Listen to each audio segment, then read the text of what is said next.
Hi, I'm Dr. Venkatakrishnan, a consultant cardiologist at Dr. Rela Institute Medical Center, Krompet, Chennai. Of late, a lot of young adults also suffer with heart diseases or attacks. So, how much of a role does genetics play in heart diseases in young adults? Okay, that's an excellent question. Again, this is a question that's often asked. So, usually these diseases that come under what we call non-communicable diseases, they are a complex interplay between a genetic predisposition, already a background susceptibility to the disease, and lifestyle or bad habits on top of that. Now, what kind of role do genetics play? Suffice it to say that genetics determine how bad of a start you already have.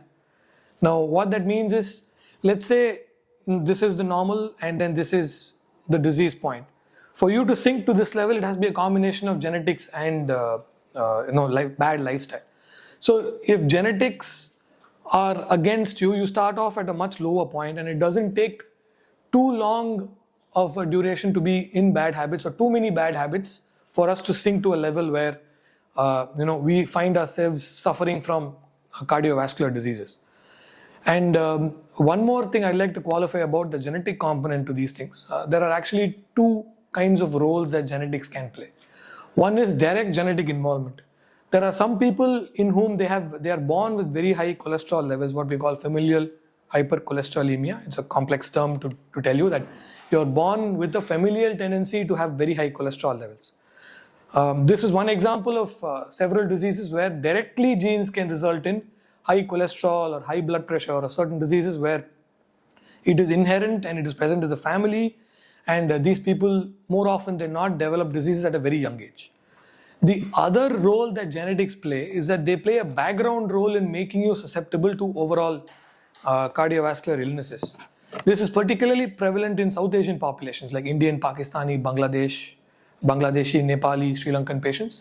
We are particularly prone to these diseases as a genetic interplay, not in a familial or a heritable way, but our overall genetic makeup is such.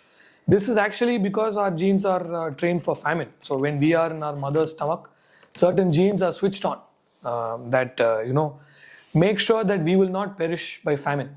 So, which means that we tend to absorb and store anything and everything we eat, so that we don't perish by famine, which results in diseases of excess. So we've ended up overcompensating for that. So we develop hypertension, that is high blood pressure, we develop diabetes, we develop obesity, we develop heart disease, we develop strokes, we develop blocks, etc. So these are the two ways in which genetics play a role, and this is how genetics plays a role.